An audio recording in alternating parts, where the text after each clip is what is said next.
and followers of Rhode Island Sportsnet. Fiend here again. Once again, bringing you some updates, just some quick information on the site, and some pieces of information you might want to know about CCRI and what's going on the diamond. Unfortunately, I've been really busy this week. I haven't had a lot of time to do much on the site. Usually, I'm trying to update things every day as much as I can, but real busy coaching high school baseball and teaching. So it's been with exams coming up and whatnot within a few weeks. It makes it kind of difficult to always be doing things on the site. But usually, when I bring you updates, it's usually I have information on CCRI, obviously, but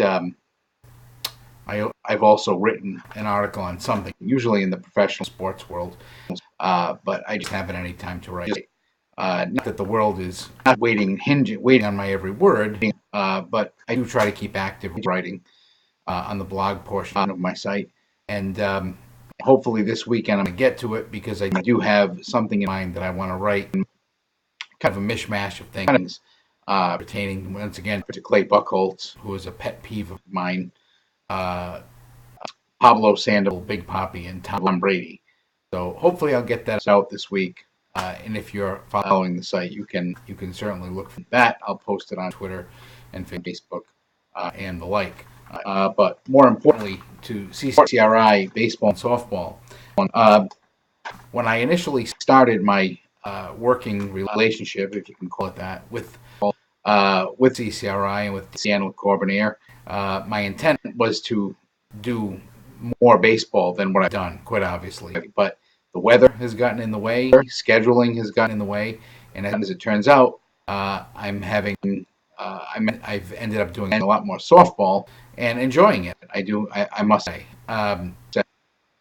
So just a quick, so unfortunately, I haven't had a chance to do a lot of broadcasting of CCRI baseball, but I'm trying to keep on top of what's going on there. And as we speak, the Knights are 16-11 overall, 7-5 in Region 21 play. And their last two wins have come over Potomac State down in West Virginia on the road, 9-5, and then over Massasoit Community College, 5-3. It was in that Potomac State win that I believe Dylan Brooks. And if we can have a quick look at the most up-to-date stats for the Knights, Dylan Brooks and Austin Davis had the biggest impact in that win over Potomac State. I believe it was Austin Davis who actually went 4-for-4 and had a monster home run, if I'm not too much mistaken. And I believe Brooks was 2-for-3 in that game with a single, a double, and 3 RBI. There you have your offensive leaders for the Knights for the year.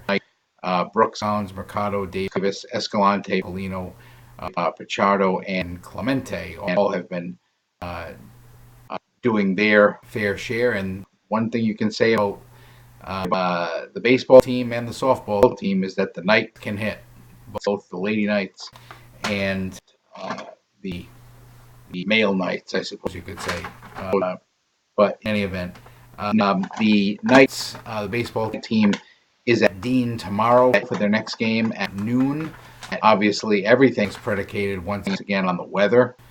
The weather looks kind of iffy. Obviously, the rain has started again here. It was pouring a little while ago after having been sunny and about 60 degrees for a few hours earlier today.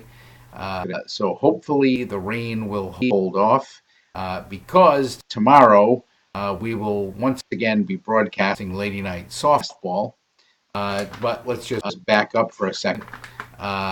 Last weekend, if you had a chance to watch it either live here on the site on Rhode Island Sportsnet, or if you had a chance to watch the replay on YouTube, and we are getting a pretty good number of hits here on the site, so that's a good thing. You would have seen that we covered both of the doubleheader wins, a doubleheader sweep of the Lady Knights over Dean College, which gave them the Region 21 championship and advances them on to the districts. And we will be broadcasting tomorrow the 10 o'clock game only. The Lady Knights will be playing at 10 and 2, and I'll be getting into that a little bit more in just a few minutes. But last week, if you had a chance either to watch it live or watch it on YouTube after the games were over, you saw a couple of impressive things. You saw two things.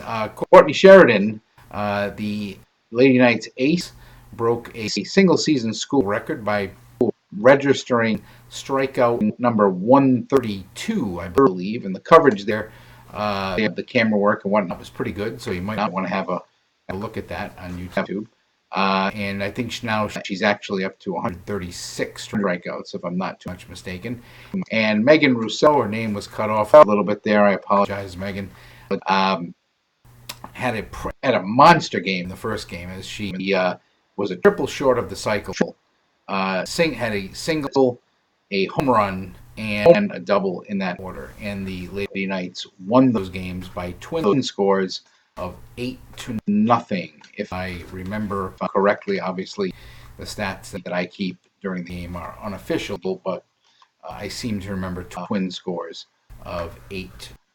So tomorrow, the Lady Knights will be playing, as I said, at 10 and at 2. At 10 o'clock, the Lady Knights will be taking on the Region 3 champion and number 16 nationally ranked number 16, Mercyhurst Community College from Pennsylvania. They are 33. They come into the game 33-15. And then at 2 o'clock, the Lady Knights will face off against Region 19 champion, the County College of Morris, and they are from New Jersey, and they come into the game at 29-15. So the Lady Knights, they come in 20-8. They will have their hands full, no doubt about it. You can watch the first game live right here on Rhode Island Sportsnet. We'll try to go on a few minutes before the first pitch. I will be doing the play-by-play. Jonathan Feeney, my son, will have the camera behind me. So that's where we're at. So hopefully you'll tune in tomorrow. Both the men's baseball team and the Lady Knights look like they're continuing on, pretty consistent. Looking forward to some solid postseason action.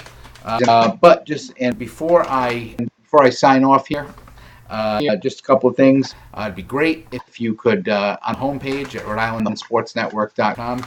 I'd really appreciate it if you'd go to the homepage, click on both the YouTube icon and subscribe to Rhode Island Sportsnet on YouTube, and click on the Twitter icon and follow us at Rhode Island Sportsnet, and we have a little reminder right there. So that would be great if you could do that for us. And then tomorrow, let me end with a quick word on our two sponsors who've been with us since we've gotten this going: Bishop Conley High School and Funny Farm Services, which is a full-service home maintenance and repair outfit. I'm not going to go into them too much right now, but I'll just say this. I'll be glad to tell you all about either one or both of them. If you want to stop by the broadcast table tomorrow, say hi, tell us what you think of our broadcasts and whatnot. We're doing our best. Limited capacities in terms of manpower. I thought I was going to have more manpower, actually, but it turned out that I don't, at least for this semester. The weather, the wind. Oh, yeah, the wind is of the more prominent Catholic high schools here in Rhode Island, and you get the same educational and safe Catholic environment. Okay, so for Rhode Island Sportsnet, this is Fiend signing off, and I will see you at the game, weather permitting, tomorrow.